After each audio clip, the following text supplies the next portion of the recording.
आप हमें ये बताइए कि व्हाट इज गायनेकोमेस्टिया। तो गायनेकोमेस्टिया बेसिकली आपको ये समझना होगा, गायनो मतलब क्या गायनेकोमेस्टिया एक्सरसाइज और मेडिसिन से कम हो जाता है? काफ़ी हमारे पेशेंट पूछते हैं कि हमें सर्जरी नहीं कराना है, हमें कोई मेडिसिन बता दीजिए, एक्सरसाइज बता दीजिए। तो मैं उनको ये कहना चाहूँगा कि आप बेसिकली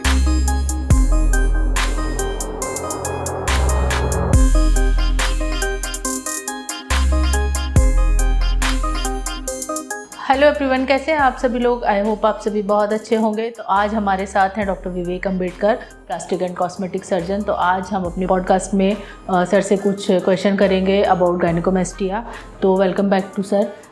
और आप हमें ये बताइए कि व्हाट इज़ गायनेकोमेस्टिया। तो गायनेकोमेस्टिया हमारे पास काफ़ी पेशेंट आते हैं, क्वेरी रहती है कि हमें गायनेकोमेस्टिया हो गया है। डायरेक्टली ऐसे ही मैसेज रहता है कि हमें गायनेकोमेस्टिया हो गया है। तो गायनेकोमेस्टिया बेसिकली आपको ये समझना होगा, गायनो मतलब ग्लैंड, मेस्टिया मतलब फीमेल लाइक ब्रेस्ट। तो गायनेकोमेस्टिया बेसिकली 3 स्टेज होती हैं, तो कि जिसमें ग्लैंड फॉर्मेशन हो जाता है तो उसको गायनेकोमेस्टिया, ट्रू गायनेकोमेस्टिया बोलते हैं। जिसमें फैट होता है तो उसको सीडो गायनेकोमेस्टिया बोलते हैं।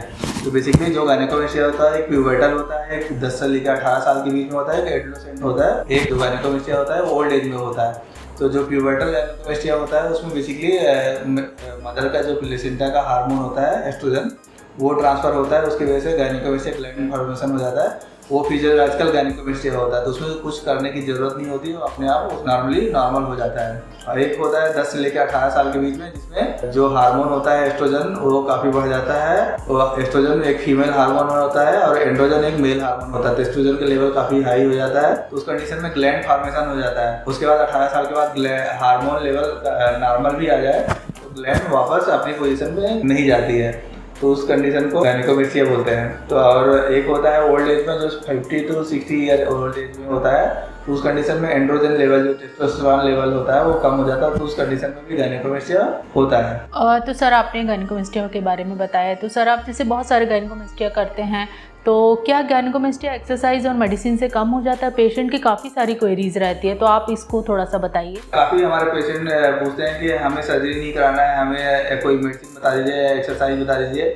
तो मैं उनको ये कहना चाहूँगा कि आप बेसिकली कोई मेडिसिन तो आती नहीं है, बहुत सारे लोग बोलते हैं आयुर्वेदिक मेडिसिन खा लें उससे ठीक हो जाए। तो उसमें बेसिकली अगर आपको गायनेकोमेस्टिया है तो कोई मेडिसिन इफेक्टिव नहीं है, और एक्सरसाइज भी अगर आप करना चाहते हैं तो करके देख सकते हैं। पर अगर आपका फैट है तो थोड़ा बहुत फैट कम हो जाएगा, पर ग्लैंड में कोई बहुत ज़्यादा फर्क नहीं आएगा। और अगर फैट कम हो जाता है तो उसके ग्लैंड ज़्यादा प्रोमिनेंट नज़र आती है और भद्दा नज़र आता है। तो बेसिकली आप हमारे चैनल में काफ़ी सारे वीडियो हैं जो उन्होंने एक्सरसाइज किया है, मेडिसिन खाई, आप देख सकते हैं, तो उनको बहुत ज़्यादा फायदा नहीं हुआ इन सब चीज़ों से। तो मैं यही कहना चाहूँगा कि जो गायनेकोमेस्टिया की प्रॉब्लम है उसमें एक सर्जिकल प्रोसीजर होता है, उसके थ्रू हम उसको ट्रीट करते हैं। हमारे चैनल पे काफ़ी सारे वीडियो है, आप देख सकते हैं ग्रेड 1 से लेकर ग्रेड 4 के गायनेकोमेस्टिया का जो हमने ट्रीटमेंट किया है। तो सर आप ये बताइए कि गायनेकोमेस्टिया की कॉस्ट क्या आती है और वो किस चीज़ पर डिपेंड करता है?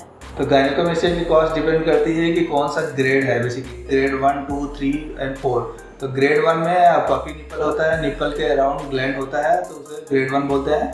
ग्रेड 2 होता है जिसके अराउंड ग्लैंड के अराउंड फैट जम जाता है, तो उसे ग्रेड 2 गायनेकोमेस्टिया बोलते हैं। और ग्रेड 3 जो गायनेकोमेस्टिया होता है, ग्लैंड के साथ फैट होता है और थोड़ा सा इसकी लूज हो जाती है, तो उसे ग्रेड 3 गायनेकोमेस्टिया बोलते हैं। और ग्रेड 4 जो गायनेकोमेस्टिया होता है उसको फीमेल लाइक ब्रेस्ट बोलते हैं।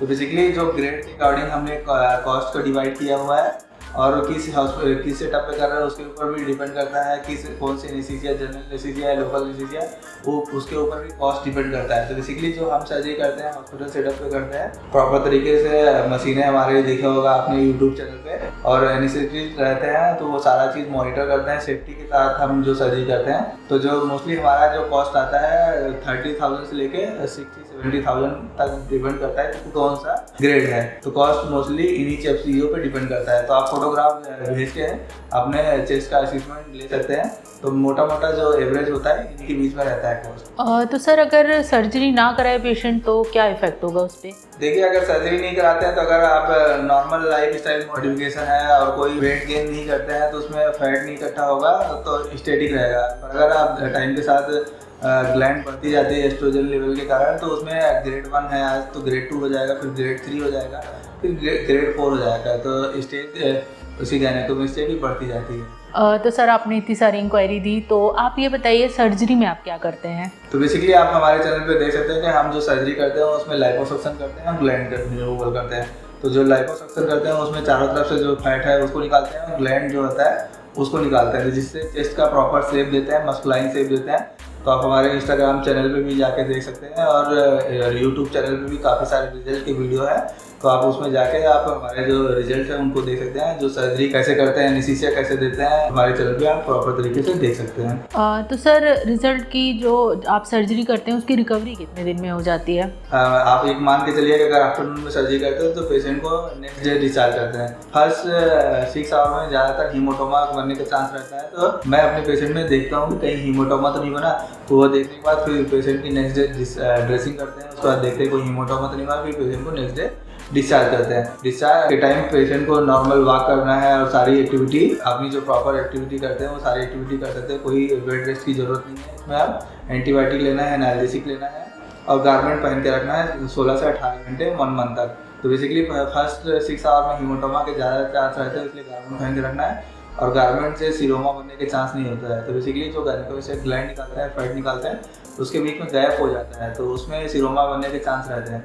तो जो एक्सरसाइज है, आप रनिंग है तो मोस्टली आप 1 मंथ के बाद स्टार्ट करें तो बहुत अच्छा रहेगा, और मालिश करें चेस्ट की तो शेप जो है और टाइम के साथ इम्प्रूव होता जाएगा। तो इसमें बहुत ज़्यादा डाउन टाइम नहीं होता है। पेशेंट एंटीबायोटिक खाते हैं तो मोस्टली आपने देखा होगा चैनल पे, तो काफ़ी लोगों ने ये बताया कि जो उनका रिकवरी पीरियड है वो टाइम के साथ धीरे धीरे इम्प्रूव होता जाता है और रिजल्ट भी टाइम के साथ धीरे धीरे जब एक्सरसाइज करते हैं तो और अच्छा होता जाता है। तो सर थोड़ा सा और बताइए इसके बारे में कि एक्सरसाइज हम कब से कर सकते हैं? एक्सरसाइज मोस्टली 1 मंथ के बाद स्टार्ट करें तो ज़्यादा अच्छा रहता है। काफ़ी लोग पूछते हैं कि हम एक्सरसाइज कब स्टार्ट कर सकते हैं, तो एक्सरसाइज जो है 1 मंथ के बाद स्टार्ट करें तो ज़्यादा अच्छा रहेगा।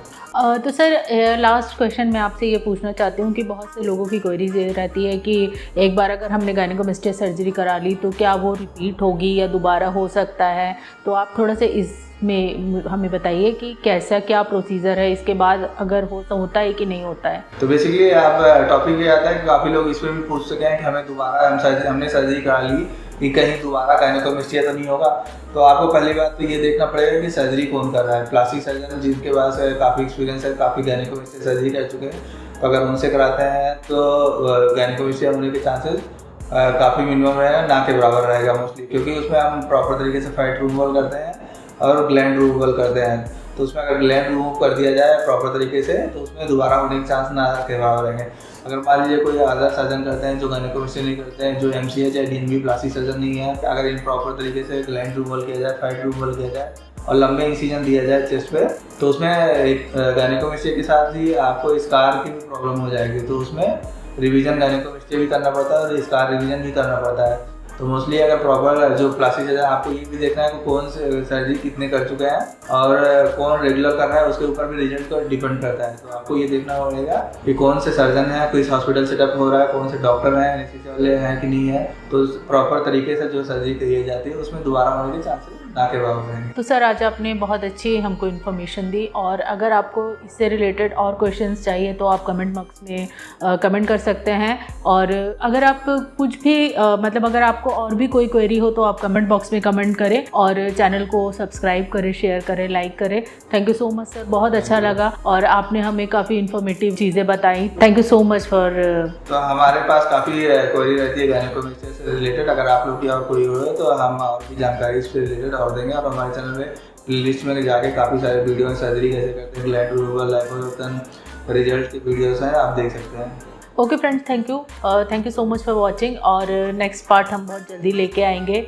Okay, bye bye, take care.